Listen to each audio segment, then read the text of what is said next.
There was a lot of ways that I wanted to start this episode of ECH post-game live, and this wasn't one of them with the overtime winner for the Golden Knights. I mean, this game, there were so many cool things about this game, right? Like every regulation goal really was scored like in a beautiful, cool way, like for both teams. Like it was fantastic. You've got the back and forth nature. I mean, the Kraken do a great job seizing momentum, going up in the third, putting themselves in a position to win the game. They can't close it out, and then it just keeps spiraling and getting worse and worse, ultimately culminating in the Eichel goal, coming off of back to back, like, just rushes back and forth, 3-on-3 overtime. It was so exciting, but just, oh,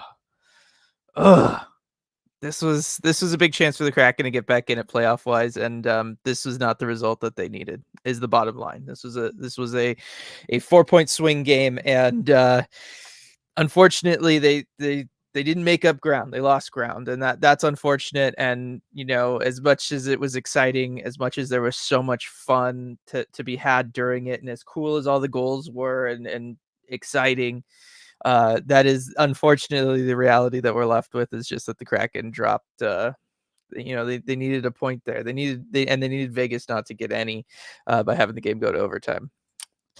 Oh, it's tough. It's tough. But thank you everybody for joining us here on Emerald City Hockey Postgame Live, presented by Flatstick Pub. We are very, very this close to announcing a big thing with Flatstick Pub, so everybody stay tuned for that. Can't quite do it tonight, but we are very, very close from that. I'm really, really excited. Yeah, I mean, I guess I'll go into the comment section. Actually, you want to see like how rough the end of that game was. I was able to capture a live reaction from Afra. This was her reaction to the Marchessault goal to tie it up with like 16 seconds left or whatever. She just turned and looked at me like, what? That was so she was right there with all of us. It's good to know. Nicole kicking us off. How could they let it slip away like that? Yeah, so let's talk about the sequence on that game tying goal, right? So it's empty net situation for Vegas. Vegas has the extra attacker out there. I've seen some people criticize Grubauer. I've seen some people criticize Larson, some criticizing Jamie Alexiak. I understand why all three of them did what they were doing. I think if you're Philip Grubauer, he's in position for where the puck is. You can't cheat for the pass across. You got to play where the puck is. He's playing where the puck is. He's, his whole style since he's come back from injury and since he's been good has been to be aggressive and play at the top of his crease because he's not giving up rebounds. And that's where he was. I don't really have an issue with Grubauer's positioning on that final sequence, just because that's where he's been successful, and that is really where you want your goaltender to be. You can't have them play to cheat the pass. You're just going to have them in their head. You open up a possibility of something sneaking through. You can't have that. Adam Larson, he's drifting slowly across over in front of Grubauer, but what he's doing is he's reading the situation. He is the lone man net front. So as a defenseman, you put yourself over towards the goaltender there because you want to make sure that if the shot comes and your goaltender makes the save and coughs up a rebound, you are there to take care of the rebound. You're going to have inside position. You're going to immediately be able to shift your body around like this. Puck is in front of you. All the Golden Knights are behind you, and you're on it. You give your goaltender a chance to cover up any sort of rebound that exists off the shot. So as terrible as it looks that Larson is essentially leaving Marchessault completely alone on the other side, that's what Adam Larson's doing. Given the situation, maybe it would be better to play back a little bit there and try to play the pass and make sure you can cover the guy back door. But I understand his instincts of playing, hockey for however long he's played hockey, probably 27 years. Kicking in and having him move across like that. That is where generally you want your defenseman in a situation like that, is to be there to help out and cover up the rebound. You don't want that's the nightmare scenario, is that your goaltender makes the save, but there's a big rebound in front and it becomes chaos. You don't want that.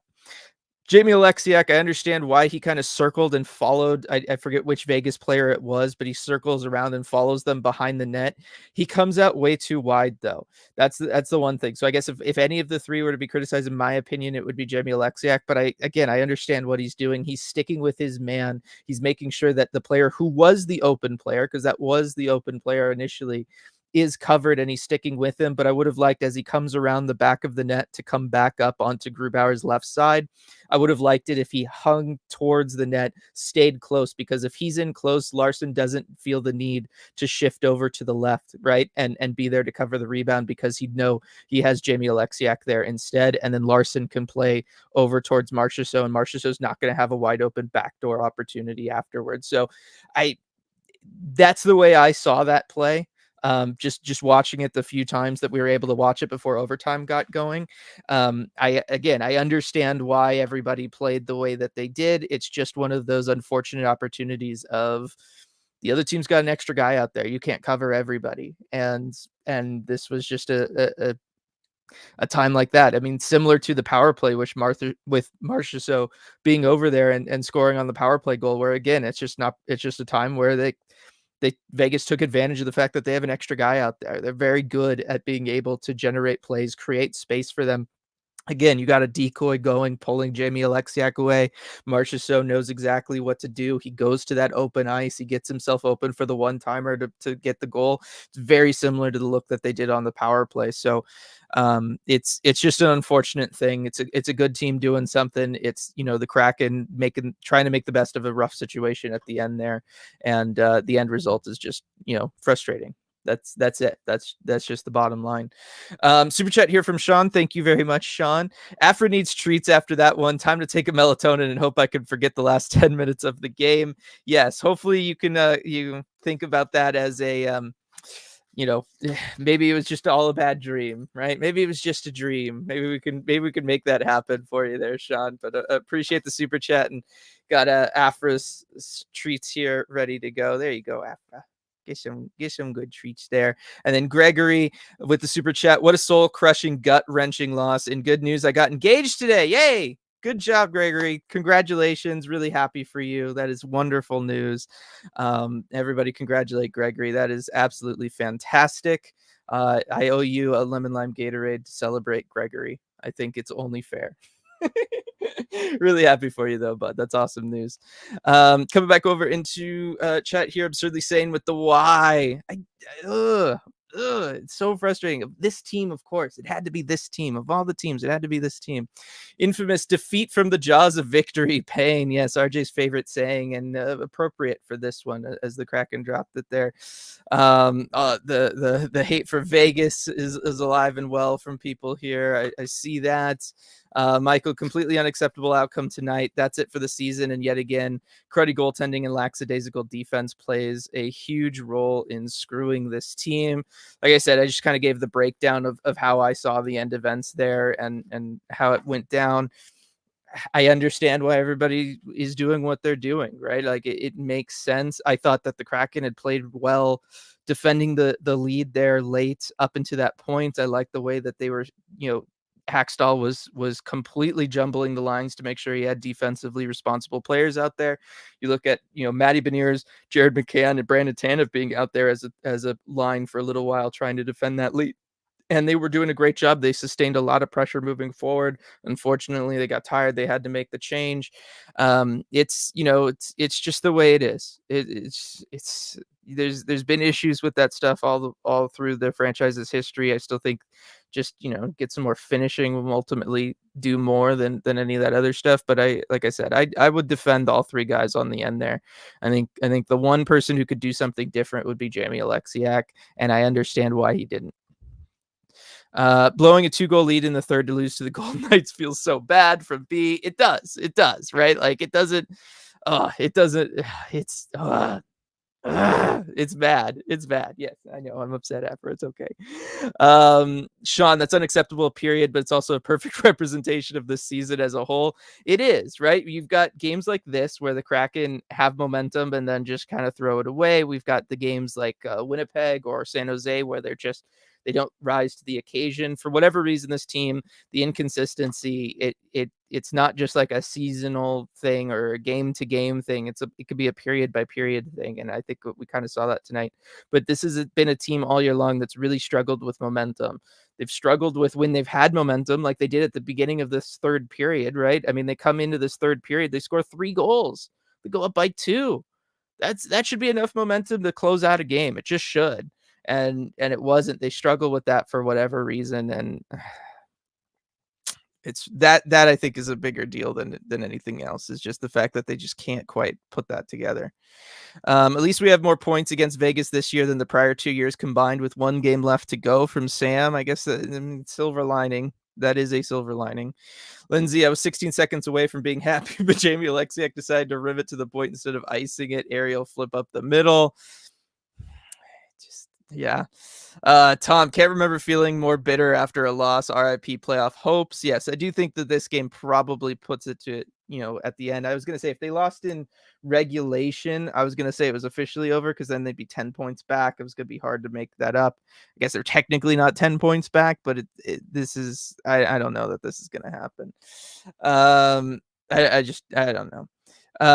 And Chris, and there goes the playoffs. Nice effort, boys, but we got to close them up. It's true, right? Like, bottom line is this team isn't a playoff team, given that they struggle to show up for certain games that they need to show up for. Can't close out a game like this one. I mean, those are just kind of things that playoff teams need to do. Even in a league where half of the teams make the playoffs, you got to be able to do those things, and the Kraken just aren't able to do that. George, I'm already full aboard the Tankathon train, but man, do I hate losing to Vegas. Simply the worst. It is the worst, especially when they win like this. It's one thing if they just like won a close game and it was just like, oh, okay, well, these things happen, 1-goal game in hockey or whatever. But to come back from being down 2 in the third, tie it super late like that, win it in overtime, it's the worst. It's so bad. Ryan, D pairs need overhauling. I agree. I think we need to see the like Evans Lars pairing, something like that. I just don't think that this whole, going with Dumoulin Larson and just completely front loading your 2 best defensemen out there together. It doesn't work. They need to be spread out more. There needs to be help further around the lineup, and Evans Schultz. It's 2 guys that do the same thing, and they're just struggling. They're struggling, and you just can't do that. And you certainly can't if you're Hackstaw. I'm looking at the ice time for all 3 pairs. They're all within 2 minutes of each other. You're gonna completely load up one pairing like Dumoulin Larson and then only play it 2 more minutes than Evan Schultz at 5-on-5. I don't agree with that. If you're gonna just say like, look, it's only gonna be for a handful of games while Vince Dunn is out. Let's go Dumoulin Larson. Let's make that the thing. We're just gonna load up like kind of these our 2 best like defensive guys together. Then you play the crud out of that.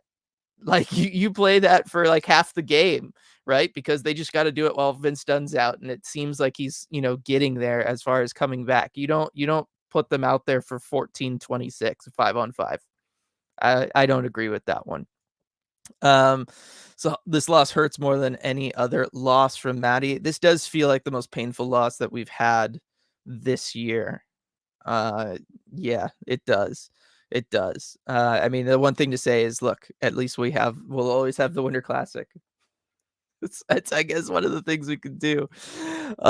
Maddie, I thought Evans looks great. Yeah, Evan looks great. I really love what Riker Evans is able to do. Again, though, I just don't think him and Schultz make sense together, because they're both trying to do the same thing. They're both trying to cheat up ice. They're both trying to move the puck up ice, activate, try to make big, long breakout passes. Evans can play conservative defensively, but he's not gonna, make some sort of world-class stop at any point for you. And Justin Schultz isn't either. We know his struggles there. So I like Riker Evans. That's why I think Riker Evans deserves to be further up the lineup if Hackstall wants to play all 3 pairings roughly the same amount of time. If he's not going to do that and he's going to really shelter an Evans Schultz pairing, then you can do that. But I just don't think you can do that. Freddie, call me a doctor now. I'm going to have a high blood pressure. My blood is boiling. Dude, right here all day, Freddie. I am with you 1,000%. Angela Buck, here to moan dejectedly with friends. Moan. It's pretty appropriate. Afra let out some heavy sighs. I don't know that she's physically capable of moaning, but she joined you there with the big sigh. Coop, this team never had it this season. This game is a weird microcosm of close but not quite there. Kind of feels like that was this season overall. I agree with that. I agree with that. And I know somebody else was saying that this was like a microcosm of the season. JMG was saying that. I agree with that. Like I said earlier, it's the momentum thing. This team was just never really able to figure out momentum. They weren't able to defend leads. They weren't able to really come back from things. It's just a weird group. I don't know how else to describe it. Sim to off season from Kyle. Yes, no simming available IRL, unfortunately. Gabrielle, the 2-goal lead is cursed. It is. It's called the most dangerous lead in hockey for a reason, and it was again tonight. Michael, this team is so good at imploding. This just happens way too often to avoid accountability for players and coaches. Yeah, I mean, we'll see come the end of the season, right? I think we were kind of getting there with some of the mood around the trade deadline, right? Moving Wenberg, making that decision, sticking with it after what happens, the weirdness around, Everly and re-signing him and stuff. Even just Ron's comments, right? Like, how did he feel about trade deadline? And he was just kind of like, like, I feel like there's a lot of people that are just kind of like that with a lot of guys on this team, including within the organization. Let's see. Money puck Kraken playoff odds dropped from 15% to 13% after this game. From Lindsay. Yeah, I think this is over. Unfortunately, I think it's over. Rock Todd, we need a star player. End of story. We do. I just I don't know where they're supposed to come from is the one problem. I mean, me and RJ we've been racking our brains trying to find a situation where there could be a star player available for the Kraken this offseason. And I just don't see one, unfortunately. So I think next year, keep cap space open, enter next season, hope somebody's situation goes bad, whether it's a relationship between player and team, or it's just a team kind of really stumbles out of the gates and maybe has to make a tough call on some guys, and then the Kraken try to take advantage of that, because I just don't think anything else is going to be available trade wise, and we know the free agent market is not great for that kind of upper echelon people right now. It's really just Jake Gensel, and it sounds like he's been working on an extension since the trade to Carolina, so it's going to be a tough one for the Kraken. Let's see, Sam. And to be fair, as a person who's going to start my master's in applied behavioral analysis this fall, congrats. I find all of these free therapy sessions very enlightening, informative, and reflective. Well, that's what they're here for. So glad they're working, Sam. Glad they're working. Nick, Grubauer is not the starter for this team. Why play him now when Decord had the Winter Classic shutout? I truly believe he would have stopped one of those goals. Gru didn't. I get why they went with Gru. I mean, Gru's been playing better recently.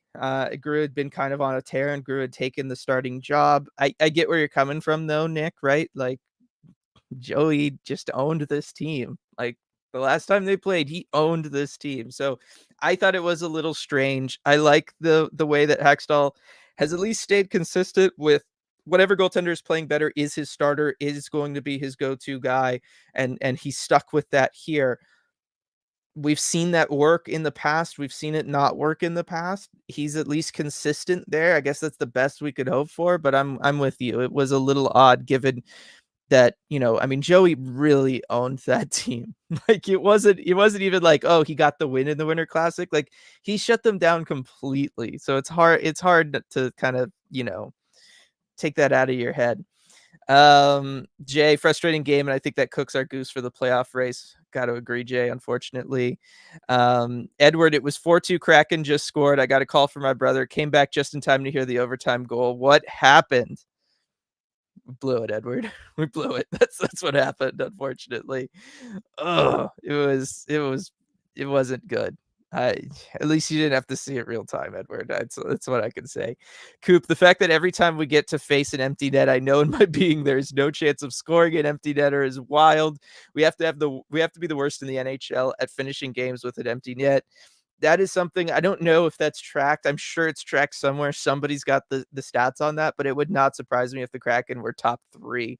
Like, I haven't watched enough of other teams to know who else has struggled, but Kraken have to be at minimum top 3, if not number 1, right? It's unreal. And I get it. We don't, the guys are worried about taking icing, so we don't see them throw the puck all the way down the ice. That's fine. I get it. But at some point, just go for it. Because, like, so at some point you're gonna hit it if you do it right. It's the classic Gretzky quote of you miss 100% of the shots you don't take. If any one of these games was closed out because that they ended up, getting tied and losing later. If any one of those was closed out because somebody took a chance and went for the empty netter and got it, I would take that, right? At this point, like it's a good idea, maybe. Although I will say, with given the face-off struggles this team has, maybe not icing the puck is a good idea. That if they figure out the face-off stuff, I think they might go for it a little bit more. That might be the calculation they make. Edward with the super chat. Back on day of Boston game, I got news I would need to move out by end of March. This week I got accepted a new place and moving on Friday. Wish I could have shared this after a Kraken W. I do too, Edward, but congrats on getting the new place. I hope the move goes well. Hope you enjoy the new place, all that kind of stuff. That's, I don't know the full situation, but always wishing you the best. Hope everything's good there. And yeah, I mean, moving's never fun. Let's be real. Let's be real. But I'm sure it'll go good for you. You got a great sense of humor. Let's see. I don't blame Groove for this. Crossbar bounces pretty unlucky. There's some crazy bounces in this one. That's from Gabrielle. Coop, it's not Grubauer's fault. He was under assault for literally 3 minutes straight. The team has to be able to clear the puck and hit an empty net. Agreed. Burnt creme. They were puck watching, pure and simple. Yeah, it's rough. It's rough. Let's see. Money puck at Grubauer at minus 2.17. No idea which goal he was supposed to stop. Thought he played really well again from Anthony. Yeah, let me see here real quick. Just like, which goals were lower on the expected for Grubauer, because I'm kind of with you. Like, most of these were okay. Which goal is this? Yorfiev, and is this the first Marchessault goal? No, this would be the last one. I mean, they're giving them the last one. I don't think that's not taking into account not the last one, not the Eichel one, but it's the Marchessault one to tie the game with 17 seconds left. I don't know that that's entirely fair to put on Grubauer. Like I said, I've given the reasons why before. I know Michael vehemently disagrees in the comment section. But that's one where I think they're just taking into account the position on the ice. They're not looking at the overall scope of everything. So it kind of can skew the expected goal numbers from time to time.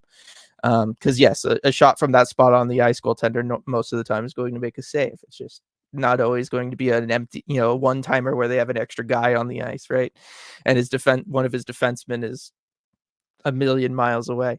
Light with the super chat. It hurts. I won't lie. I knew this team would be like this, and frankly, I assumed we'd lose tonight, but it felt like we should have won. It does. This was a game that they should have won. There's no way around that, right? Like I think we all can agree on that. That's where they're at. Like this, they should have won. They should have closed it out. Ideally, a good team closes this out. A playoff team closes this out. Just weren't able to. Dace, so that's probably the season done. Yeah. Unfortunately, I think that's gonna be it, Dace. Ben, I hate saying this so much, but that play by Stevenson was bonkers. I've seen this a couple times in there. You brought it up, Ben, but yes, it was a crazy pass. That was a nice play. Vegas made good plays. That's the other aspect of this that we haven't really talked about, is just that Vegas is a good team. They're defending Stanley Cup champions. They're relatively healthy. For them, this is fairly healthy. And they made some really nice plays in this one, right? Their power play goal, the Marchessault situation, the way that they force the Kraken to kind of throw three people up high and then have Marchessault drop down and get open like that was really impressive. The way that, as I'm thinking about it more and more, I feel like they used a decoy to kind of pull Jamie Alexiak away and cycle him back and around the net, which opens up, leaves just Larson in front. That opens up a situation for, again, Marchessault to kind of sneakily cheat down and get open for the one-timer on the game-tying goal. They're really, really smart in how they use their players. Kraken did a great job in the first period of limiting their ability to attack in transition. We know this about Vegas. They love to attack with speed. They're great at coming into for the Kraken, the defensive zone, for them, the offensive zone. They're great at hitting the blue line with speed. Their guys kind of scatter. They attack the weak spots in the defense. They're really good at reading those situations on the fly and making moves. And the Kraken were doing a great job of not giving them that, right? Even when they turn over the puck in the offensive defensive zone. They made sure they were not giving Vegas easy passes up the ice. They weren't letting Vegas guys build up speed moving up the ice. Kraken did a great job defending through the neutral zone to limit that transitional attack from Vegas. As the game went on, that obviously goes away. You can't do that on a power play. You can't do that in an empty net situation because you're trying to, they have an extra player out there and you're really trying to sit on things, right? You PK unit, you got to play conservative. Empty net situation where they have the empty net, you're defending the 1-goal lead. You have to play conservative. You can't necessarily take some of those chances. And that's really, kind of did them in there. And you could see that they got away from it on the Carlson goal too, right? The response goal in the third period. That was another one where it was just a play where they weren't really there for it. They weren't totally on it.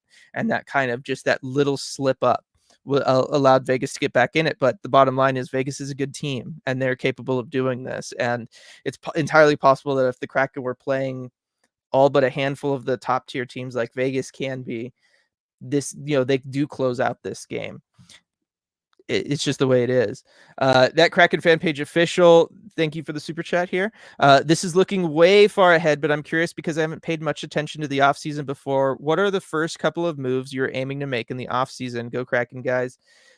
So the first thing that kind of pops up in the offseason would be the draft. It's usually last week of June. And then right after the draft, start of July is free agency. So as far as looking at the offseason, after the playoffs are over, you can start working on contract extensions with guys. The big ones for the Kraken are going to be Ellie Tolvanen and Maddie Beniers. We know Ron hasn't been talking with at least Maddie and Maddie's camp about an extension, but it wouldn't surprise me if once the Kraken are out, that becomes the thing that we all kind of shift focus to. After that, it is the draft. Like I said, that's late June. You're going to focus on that. Obviously all the scouts and the analytics department for the Kraken are going to be looking at that sort of things. Ron Francis is going to have his attention, pretty much on the draft at that point. And then right after the draft is kind of when the legal tampering window opens ahead of free agency, where they're allowed to talk to player agents of free agents. And so then you'll see free agent stuff happen early July. I believe July 1st. We're back after all the COVID stuff to that being the start of the new league year. So that's kind of like the timeline of events. The first thing I'm going to be looking for is going to be the Maddie and Tolvanen extensions. Those should be the first things that happen. If those haven't happened by the draft or free agency, I mean, it's possible. We saw the Vince Dunn one last offseason go on pretty long. Depending on how those negotiations are going, it's possible, but it would surprise me if both of them got that far. I would assume one, if not both of them, would be done come draft time. Tolvanen one should be easier than the Maddie one. The Maddie one has a lot of different directions to go. It's going to be interesting whether they go short bridge deal or long contract after the season he's had this year. Let's see. Gorgeous left Vegas 81 all by himself on that goal at the end of the third. Seems like he forgot that it was 6-on-5. You can't just leave a dude wide open. Kraken were like, ooh, puck, and went left. Yes, they did all kind of shift left. Again, when you're defending late, when you're on the PK, any of those kind of situations, you play the puck. It's the one situation where everybody is going to mostly focus on the puck. You're going to play the puck because you have to play conservative. Ideally you want to be in a situation where you have both defenders net front so that Lars can go over and cover Marcia. So it wasn't the situation here. Yes, ideally you would want Yanni Gourde to be able to drop down and help out in that situation, not kind of be in no man's land in the middle where there isn't really any Vegas Golden Knights players. But I do understand the way that the Kraken kind of all shift as a unit. It's all about keeping the puck in front of you. Right? You want the play in front of you. That's just kind of the way that it's taught and drawn up. Most teams aren't going to find a way to get around that the way Vegas does. Like I said, Vegas really works specifically on doing these things and specifically with Jonathan Marchessault. You watch a lot of the goals that Marchessault scores. I know he scores a lot of them, but through past playoffs, I can think of numerous examples. This game, there was 2 examples of him being able to really read situations and just at the right moment be able to drop down. Still not like a great excuse, but I just think that that's the situation. I think if Jonathan Marchessault is not in this game, I mean, obviously takes 2 goals off the board, but I don't know that anybody else steps up and does those plays either. That's just kind of his thing, and he's made his career off of it. B hurts that all the great plays in this one just feel wasted. The play leading to the Berkey goal was beautiful. So was the fourth line goal, but I can't celebrate because the end was so devastating. Those were great plays. I love the Berkey McCann one a lot because it was a great example of what the Kraken were doing in the first period so well, and then it continued into the beginning of that second period. Right, this goal was scored a couple minutes in, but through the first period and through the start of the second period, the Kraken were doing such a great job of keeping the puck in the offensive zone. Like I said, they were limiting Vegas's attack through transition. They were doing a great job of that. This situation, they're keeping it in the offensive zone. That's one where the Vegas defenders are completely gassed, and that's what allows that opportunity to exist there for Berkey net front, because Shea Theodore had been out there for over 2 minutes at that point. He was incapable of getting to that puck as McCann was able to kind of do that drop pass over to him. It was a great example of some teamwork and some fun chemistry there with Berkey jumping up onto the line with McCann. Got RJ here. I'll let RJ maybe join in. That was an exciting way to kind of kick off the scoring, RJ. It was the prettiest goal from the Kraken in a while. Yeah, it was. I mean, a great way for the Kraken to get on the board. I mean, I thought you'd had a really good breakdown of it there, and it got the building going too. I mean, there was just so much energy in here tonight, especially with all the backs and forths of this game, and it just unfortunate it had to end the way it did. Yes. What I mean, I was going to ask, like, what was the energy like in the building, but I'm sure it's been the same as everybody here. There's lots of moaning and groaning, and just, you got to find a way to close that one out. Yeah, you do. I mean, it's as simple as that. And that kind of was what a lot of the answers boiled down to from the players, right? It's great that you had that pushback in the third. Matty Benier said we had a good pushback, but at the end of the day, you just have to close that one out. And I think that's just the reality, especially at this point in the season. I think the guys really knew what this game meant and what this loss means. I think the most telling thing was at the end of the game. I don't know how much the broadcast got, but Oliver Bjorkstrand, who I think is the most mild-mannered Kraken player, one of the more mild-mannered people you're ever going to meet, smashed his stick on the boards immediately after the game-winning goal from Jack Eichel, and then kept the shaft of his stick for a while, and as he gets to the bench, does a little, kind of mock clap, and then throws the rest of his stick down the ice. You never see that from Oliver Bjorkstrand. I think that says a heck of a lot about where the team's mind is at right now, and just the level of frustration that you have so much positive to take out of this game. You almost get it done, and it slips away from you in what might cost you the season. Yeah, I wanna get to that, the larger aspects of it, but just because you bring up the Bjorkstrand example, I just happened to be looking at this comment from Infamous. Was wondering what made Bjorky so mad, and it looked like he got his stick held on the Eichel breakaway. Not sure it would have changed the outcome. That's probably why he broke his stick. I noticed that too through that sequence, right? You have the two Golden Knights kind of converge. It was obvious that something interfered with Bjorkstrand's ability to kind of come back, because he all of a sudden stands up straight and his upper body kind of goes back there a little bit. I don't know if he got held, if his stick got held, but it did look like something happened there. Right, it did, and I kind of saw it. I only got to see it once, just as it happened in front of me, and I could tell something happened, but I really would benefit from seeing a replay. As soon as that winning goal is scored, everything just gets set in motion for me as far as having to get everything out, go down to the locker room and all that. I'll take a look at the replay later, but yeah, he definitely wanted a call there, and I do think the mock clapping was probably directed at the officials. Can't say that with 100% certainty, but that would be my guess. It's probably a safe guess. Just talking about things at the end, there's been lots of talk about the game tying goal. Just, if somebody needs to be at fault, who would be at fault? I've broken it down a couple times. I'm just kind of curious your take on that situation and how things unfolded, if you have one. Yeah, no, I do. And actually, Hackstall kind of broke it down a little bit too. He was talking through that play because clearly it was a huge play in the game. And he said, there were a couple times we could have taken care of a puck sooner in that. We needed one more clear that we didn't get. They throw a puck at the net. They make a nice play to get it to the weak side. And then just kind of slowly said, we could have had a number over there. So I think I agree with him. There definitely could have been a player over there on the weak side, somebody with their head on a swivel. I mean, Adam Larson was right there. I think he was the closest defenseman. Somebody has to have their head on a swivel there. There's three defenders kind of in that general area. You have to at least take away the lane there because, they do have an extra guy, but you have the numbers to take that away. And you can't let a guy just get lost by that much far side. It's Jonathan Marchessault, RJ. That's what he does. It Like, is. It is. He's good at it. it's his thing. Everybody's got a thing. That's his thing, unfortunately. What do you think of the defensive pairings? This was a question earlier. I see one here from Jacob of what pairing would you put with Borgen? We were talking about, needing to shake up the defensive pairings was one of the comments earlier. I talked about the fact that if you're going to load up one of your pairings with both Dumoulin and Larson, kind of go ultra defense, why do you only then play that pairing 2 minutes more than the third pairing, right? Of Riker Evans and Justin Schultz at 5-on-5. It feels like if you're going to kind of completely load up one pairing like that, you got to then play it like half the game with that pairing, right? This whole spreading out the ice time evenly when you have one pairing that's all defense and one pairing that's kind of all offense doesn't really seem like a good idea to me. No, I think especially later in the game, you saw the weaknesses of it. Initially, I liked some of the deployment decisions, like to start the second period, both teams started their fourth line, and Vegas ices the puck right away. So you get that D zone draw, their fourth line stuck out there. Hackstall brings on the McCann line, and he goes with the Evans Schultz D pair. That's the kind of situational thing I love to see. You give him the offensive zone start against a weak line.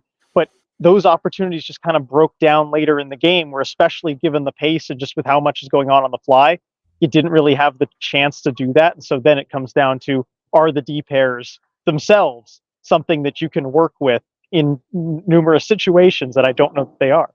Yeah, well, and we will see as Vince Dunn has been making more and more progress each day. It feels like. Casey, do you think any of the guys talked to Alexiak about his play there, or if any of them felt like that play was pivotal in a bad way, as some of us feel right now? I'm sure that they're going to talk about it tomorrow, right? Like, how do you not? It was the game tying play, right? Like, Yeah. they're going to talk about it. I don't know that guys will ever single each other out in a situation like that.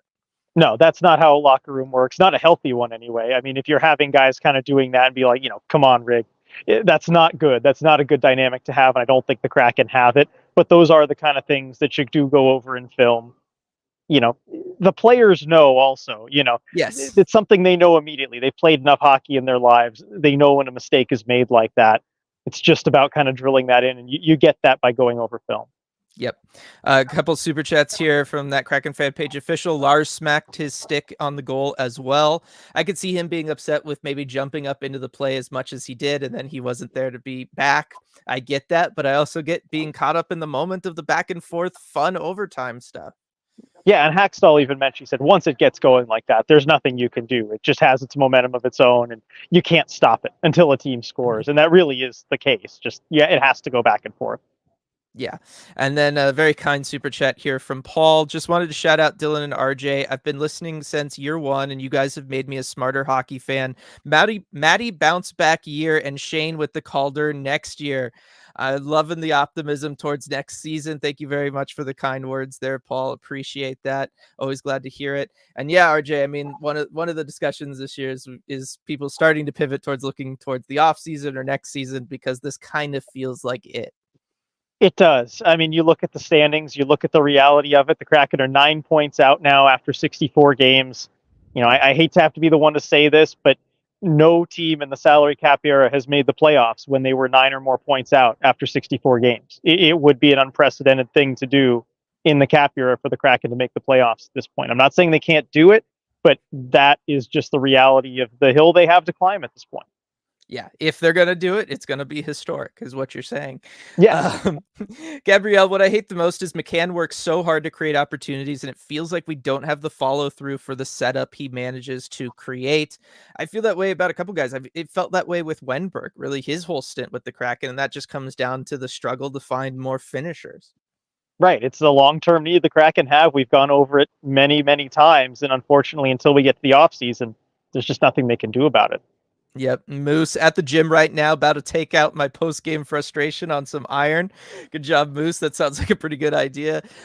Sean, I would not have started Joey here. Vegas would have been salivating to show that January 1st was a fluke. That was the other thing that we kind of talked about, RJ, the decision to start with Grubauer over Joey after the Winter Classic.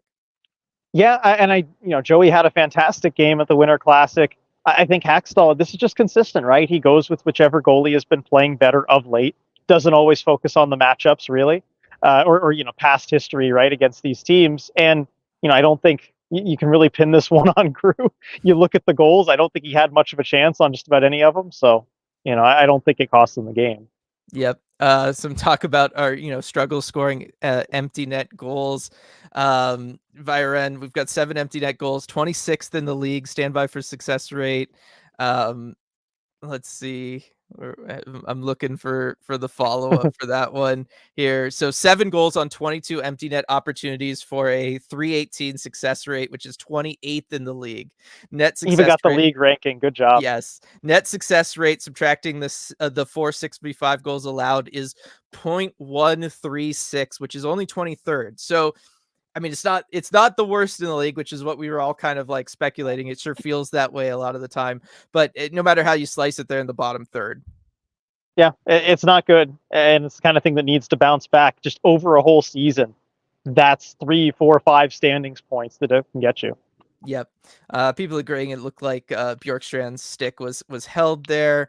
Is this Edward? Is this officially the Kraken's most painful loser point to date?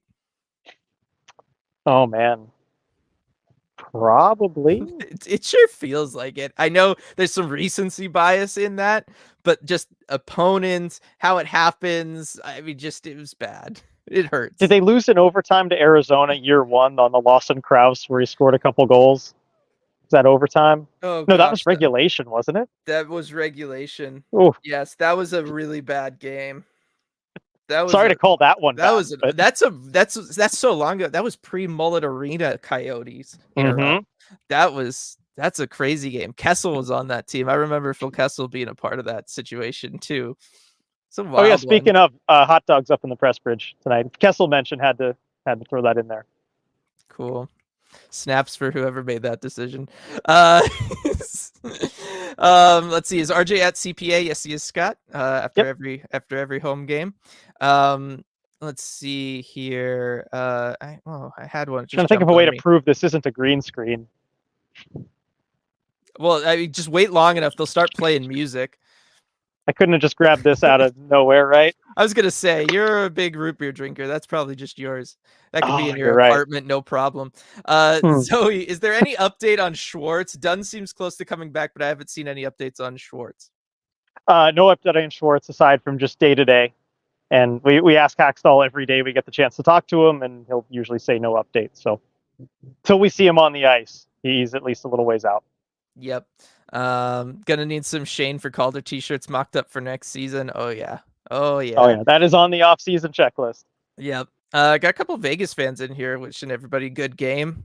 That's nice. I'll take that over the alternative. They're gonna be in here. And it was. I mean, it was a close game. It was an exciting game. I don't remember the last time, RJ, where essentially there's 9 goals total scored in this game. I think all of them were highlight worthy. There wasn't any goal that was just like it's a goal.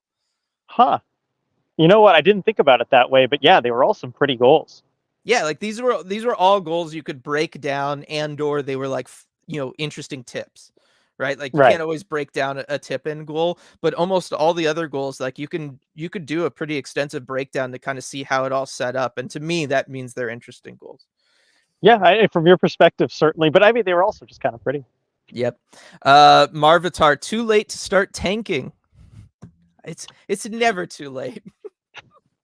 Yes, I know you would say that, Dylan. I don't know. Look at Dylan. Look at the Ducks, what they were doing tonight. The Sharks, the Blackhawks. Go scroll a little bit further down the standings. It's too late to catch them. Yeah, it's too late to catch them, but every position matters. There are a lot of teams bunched up around where the Kraken are. You could get into the top 10 for sure. Just saying. Sam, the Winnipeg loss as well last year when Susie lost his mind late was painful too. We started something. We don't need to go down all these. I mean, that is a worthy candidate, though. Yes, that was. You're correct, Sam, for bringing that up. Elizabeth, I don't know how to send a super chat, but wanted to mention that regardless of the loss, I'm glad to have met some of the ECH people, RJ and Jen at CPA, and made it into a great night. Yes. Very happy that you got to be there for a game in person, Elizabeth. That is awesome. Yes, it was great hanging out with you during warm-ups, before warm-ups. Enjoy that first game certificate. That was awesome to see you get one of those, and hope you still had a really fun time. I know I did, in just the little amount of time I got to hang out with you guys all during warm-ups. Yes. Oh, I'm jealous. I am jealous for sure. Let's see. Sean Marshy will be a UFA. Just saying, you can't beat him. Join him. Don't do it. Don't do it. They might do it, RJ. Edward, RJ, if you could pull off a green screen from home that looked perfectly like you were at CPA, I would be thoroughly impressed. Trust me when I say his green screen skills are not that good. No, definitely not. You've seen the worst of them, I think. I would be impressed too, and I would ask who he was paying to do it. Uh, let's see. Lindsay, I hate how the Kraken take like 20 plus seconds to set up a controlled breakout and then immediately turn it over. I get idling behind the net when the forwards are changing, but I've seen it happen a lot. I mean, we played the best team when it comes to transition hockey in this one, RJ. But I understand where Lindsay's coming from. There is room for improvement there for the Kraken. Yeah, I think so. There is a little bit. I mean, on the flip side, though, I love the pressure they were putting on Vegas, forcing so many turnovers in the Vegas zone too. It just, it's just those little moments, right, where you can't afford to have a turnover at the wrong time. Yeah, yeah. Let's see. I'm going back up in a chat to see if what we've got here. Some blame Eddie Vedder. He can take it. Yeah, I did see Eddie Vedder chatting with as a players coach or somebody after the game. He was going near the room. Yeah, yeah. Let's see here. Going back down. Let's see. Managed to drench everything in my bag and beer, including my certificate. So yeah, from Elizabeth. Oh no. So that's not as great. Sorry. Let's see. Yeah. So people very split on the idea of bringing in Marcia. So there. If you want to see Shane for 3+ games this year, he won't be Calder eligible next year. Not to be a downer from Viharen. Oh, there's that to consider. Yeah, I mean, people are talking about it earlier in chat. I mean, the bottom line is Coachella Valley's first in their division. Like it doesn't make sense to call them up anyway this year, but that is something to consider for sure. So at most, we get 2 games of Shane Wright. There we go. What a glorious 2 games they may or may not be. Yes, you gotta do that. Jessica, yay for Pebbles tonight. That was a lot of fun. That shot, like that had some authority to it. It did. Yeah, and he said he wasn't sure if it was his goal or not, because we did talk to him after the game, asked him if it was his goal. He's like, I don't think so. Like I think they gave it to Turbo, but then he just said, that's a line goal. That's a goal where the whole line contributes to it, and that's a great answer from him. And yeah, I mean, it's a shame that we missed out on the Belmar media availability that could have been if the Kraken had won this game, because it would have been amazing. Like you could tell how fired he was to score that goal or not score that goal, whatever happened. But afterward, he was as frustrated as anybody. He did a good job, answered the questions with some good, thought provoking answers. But man, you could see the frustration on his face. Yeah, just not to be a downer, but obviously it was Jordan Eberle, kind of a big night for him, game 1000. I assume that wasn't brought up at any point afterwards. Post game, no, not talked about at all. I mean, there were good moments, like in warm ups. He had so much family there. I was waiting for the elevator, and this group of like at least 20 Eberles just walks by me. His huge extended family that he's got there. So happy that he was able to have them in the building, especially for warm ups. They seem to have a good time. So it's a big milestone for him. But he cares more about the team result than anything personal. Yeah. Yes, definitely. I always love in sports because we're so used to referring to them all by their last name, right? And then when you then have to refer to the family by the last name, the kind of like dissonance in my head, it's always Right. funny. I just picture 20 Jordan Everleys all getting into an elevator. They had buttons with his face on them, so you could see 20 like Jordan Eberle faces. All right, close enough then. Let's see. This one from Olivia. That hit on McCann in the first period was rough. I'm glad he was okay and got back up, but being so close to it made me sit back a little. Dude just can't catch a break, RJ. And Why is it always him? I don't know. And that one wasn't like too bad. Like it was a pie. They call the penalty, all that stuff happens, but like it's consistently him. I don't know why. He's not putting himself in any kind of weird position there. He dumped a puck in. He went to go get it. Like that's all he did. I will say credit to Andre Burakovsky for stepping in there, Yeah. and he didn't have to do anything crazy, just enough to get in the guy's face, be like, look, you got to watch yourself. And I don't think it was necessarily malicious from White Cloud. I think he just got his hands up too high. Yeah. But at least you got Berkey in there sending the message, just don't try anything again, without taking a penalty too. You keep the power play. It was well done. Yep. What did you think of the forward lines in this one? Like having Bjorkstrand go back down and join Yanni Gordon, Ellie Tolvanen, and then Cartier with McCann and Berkey. I liked it certainly better than Tanev in the top six on that line. Like I thought, those lines produced fairly well. I've been supportive in the recent past of breaking up that Gord, Tolvanen, and Bjorkstrand line. And I do think generally, it does help kind of spark the other lines when you have Bjorkstrand up. But I can't argue with the chemistry, especially on that 4-2 goal, where you have that lost faceoff. You get that pass up quickly from Tolvanen to Bjorkstrand. I don't think that happens with any other group. It's just those three that know exactly where each other are. They know Bjorkstrand's going to fly the zone, and it creates that goal. Yeah, that because otherwise I didn't think that line played well again tonight, right? Like I don't know what the issue is with them. Like with that if you take that play out of it, I think that line has a really rough game. And the numbers support it. They didn't do well on paper either. I still don't really know what's going on there and what way to spark that, especially like Tolvanen. It's been quiet for a very long time. I know he had the great look on the power play, right? He was open for those one-timers on the power play so consistently. It would have been great if he got one. But yeah, I think Yanni Gord, for whatever reason, has been struggling, in my opinion. I thought Ty Cartier, though, had some great sequences in this one, being in the top six. I think he just kind of needs to stay there the rest of the year, and we'll see what he can cook up. Yeah, as long as Schwartz is out, for sure. I'd love to see what he can do in the top six. He's just so much better of a fit for it than Tanev. Not taking anything away from Tanev. It's just not his spot in the lineup. Yeah. No, it's true. It's true. But I just think Cartier, what I like about Cartier, RJ, is he gets puck on his stick, and if he's got a clear lane to shoot, he just takes the shot. And there's not enough guys on this team that do that. Yeah, there were a couple plays.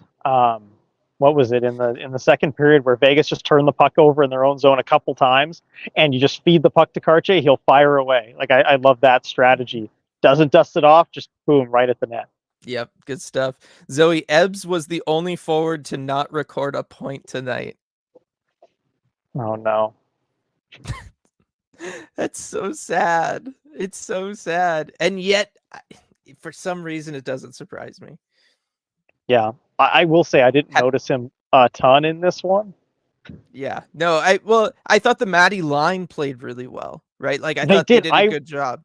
I was noticing Maddie left and right. He was making plays all over the place. I just didn't notice Eberle a ton on that line.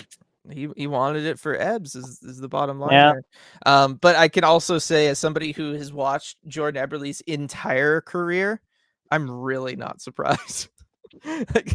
Right? Like, come on. This is what just happened to him, unfortunately. Like, it's not even like his fault. It's just this stuff. He's had some luck in that way. Pretty consistently happens to him in just the worst way possible. Lindsay, just saying that a power play goal would have been really nice tonight. It would have. I don't mind them feeding those one-timers over on the right side. Take what they're giving you. I guess just having guys at the net to kind of take advantage of those rebounds could have helped a little bit more, but they were working the puck well. I thought they were, taking those open chances. Sean saying it's always him, McCann, because he's the only real threat on this team. I think there have been times where McCann has been targeted, and then I think there's other situations like tonight where he's just always at the wrong place at the wrong time. Yeah. Anyone could have dumped the puck in. Yeah. They're definitely going to need to beat the Caps, so at least Ebbs will get a win for his Silver Stick ceremony from Absurdly Sane. Yeah, the Silver Stick ceremony is coming next game. Sure, Ebbs loves that it's just being stretched out over 2 games, all the festivities. You can tell, not really his thing. Yeah, you can tell when they did the video for him that he was focused on waiting for it to be over so he could acknowledge the crowd and be cordial and do his thing, but also that he was waiting for that to be over. Yeah, I mean, this morning he was honest with us. He said, this isn't something I'm really looking forward to. I don't like being the center of everything. And that's how he is. He doesn't like to be kind of the center of attention. And, there's nothing wrong with that. So I think he is just kind of, waiting for this to be over with. Is there a reason why they didn't do the silver stick tonight? I don't know. I heard no. Sometimes they'll do it the game after. I know that's not uncommon. Is it a But superstition thing, I wonder? Like, he hasn't I do. technically played in the game yet. You gotta wait until he's Right. played in the game. Yeah. I mean, I was talking with our friend Kate Shefty because she's been to a few of these before, these 1,000th games.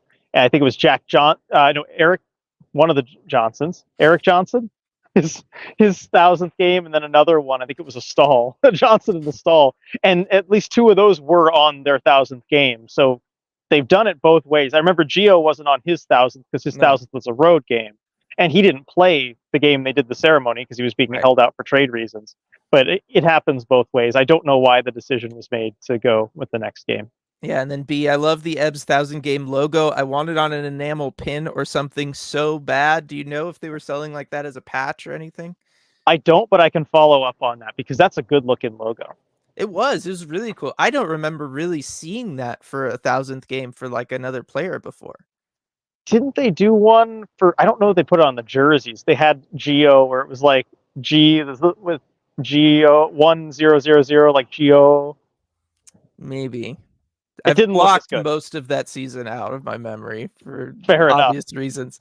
But yeah, no, this one I thought really looked good, and I was kind of like, wow, I don't really remember seeing stuff like that before.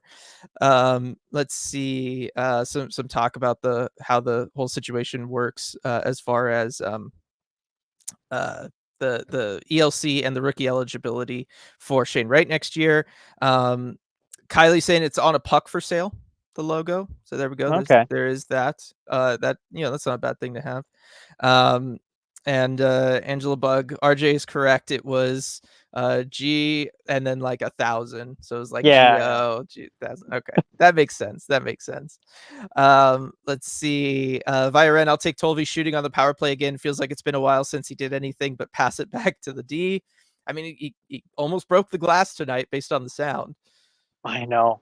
Yeah, just a few more in the right spot. It's really dangerous. At least just to have that threat there, so other teams know you'll do it. Vegas bet the Kraken wouldn't do it. Mm-hmm. They wouldn't take those shots. Yep. Aaron, late to join the chat. Love this crew, but that was easily the most emotionally crushing defeat I've felt as a fan of this team. That's big words. I mean, but I understand it. I mean, because I point to last year's playoffs, but we were all just so happy to be there. You know what I mean? It's just all like, sure, whatever. They're overachieving anyway. I was gonna say it was a 1-goal game 7 in the second round, right? Like, what are you supposed to do in that? Like, that's pretty good. Yeah, so yeah, I guess maybe it is. Yeah, no, I think it's up there. Couple minutes here left, RJ. About 2.5 minutes left.